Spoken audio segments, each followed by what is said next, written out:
Well, folks, it's time to talk about Star Giant Productions once again.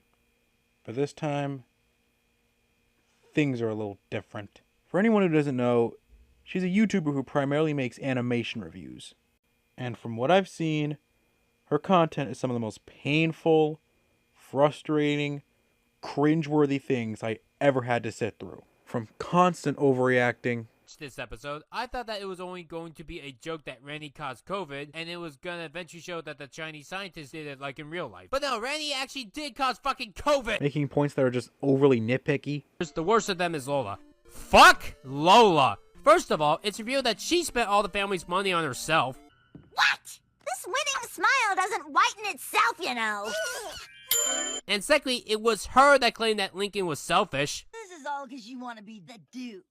What? No! It has nothing to do with it. Busted, dude.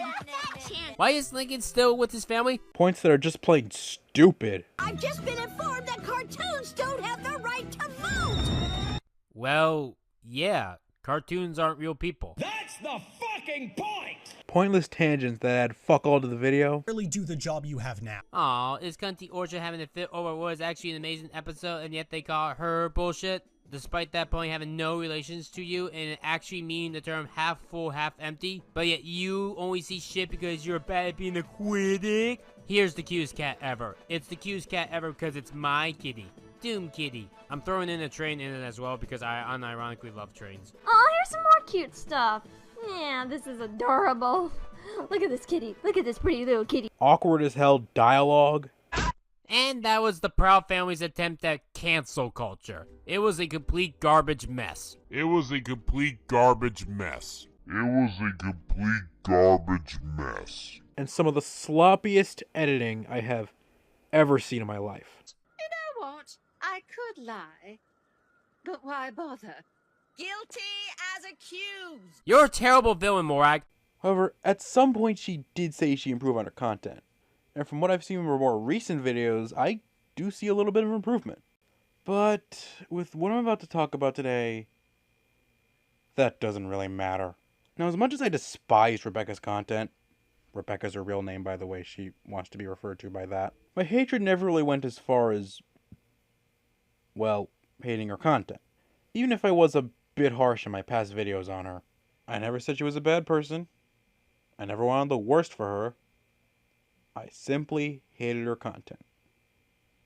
But then one day, this was brought to my attention. For better context, Rebecca used to be an editor for another famous cartoon reviewer, the mysterious Mr. Enter. One day, Mr. Enter dropped a video talking about Rebecca and why he had to fire her. In it, he explains how Rebecca would never improve on her editing, constantly changes the subject during conversations, especially important meetings, arrogantly called herself Enter's best editor, creating ridiculous deadlines for certain projects, and calling her co-workers / friends abusers simply for calling her out on her bullshit. It was at that moment I figured out how much of a toxic, pretentious bitch Rebecca was, and my hatred for her only expanded beyond her garbage content. But Rebecca would later upload a response to this, where she would talk about the video, clarify a few things, and apologize for her actions. Sure, there were a few noticeable red flags mainly brought up by this video, like these weird scripted narrative segments forced in the video, and the extreme sappiness of it feeling like emotional manipulation. But at the time, I respected her for apologizing and was willing to give her another chance. Alright, so Rebecca did some shitty things, but she apologized for it and wants to improve. Okay, so everything should be fine now, right? This video wouldn't even exist if something else didn't come up. So remember when Enter briefly became famous for complaining about turning red not mentioning 9/11? Apparently that didn't make Rebecca very happy either. Not only did she completely change the thumbnail on her response, which seeing as the video had absolutely nothing to do with the 9/11 drama was fucking pointless, but she also added this to the description of the video. Yes, I saw the terrible Turning Red review from John, aka the Turning Red guy. Quote, this film takes place the same year as the September 11th terrorist attacks. It is the worst review that I have ever seen, and I do not forgive Enter at all for him not accepting criticism and hurting my friends. By the way, I'm not an abuser, and I never was. I went back to my original statement at the end. I still am Enter's best editor as an opinion, not fact, alright? Good. You hate my editing? That's fine. It's your opinion, and everyone's allowed to have their own opinions. Everyone has stated everything by now. And I stand by what I said about Enter's team. They may not abuse me anymore, but they did in the past. All of this could have been avoided if we talked things out prior, but I was silenced, told to move on, even though I was never told on what happened, even with me asking others.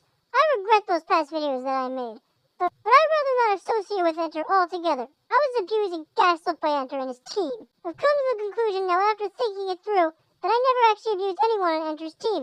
Heck, I never abused anyone in my entire life. What? So, yeah, Rebecca pretty much went back on her apology and completely denied all the shit she's done to Mr. Enter and his peers. All because he said something stupid in his Turning Red video. Even if Enter actually did something 20 times worse, it's no excuse for what Rebecca said. Also funny how Mr. Enter would later on apologize for Shay turning red take sometime after the description was edited, and the description is still up there. Big shout out to Otakus Anime Official for discovering this, by the way. Because seeing as this was stated in the description for an 8-month-old apology video, I probably wouldn't have figured out about this. As a matter of fact, that could be the reason why Star said this in a description of one of her videos. She probably thought if she put this pure toxicness of a statement into a description, people wouldn't notice. But now that people have noticed and are spreading the word about it, this little scheme of hers has completely blown up in her face. And it's a shame because, like I said, I only ever hated her content, not Rebecca as a person. And my hatred didn't need to expand much further. But now it has, thanks to all this bullshit she's done. So Rebecca, if you're watching this, I thought you were a decent human being, despite your content making me cringe. You seem like a nice, reasonable person, and I wanted to give you another chance after you apologized. But after this, you completely wasted that second chance. I can't believe you would stoop this low, and I'm honestly not sure if I'm willing to give you another chance.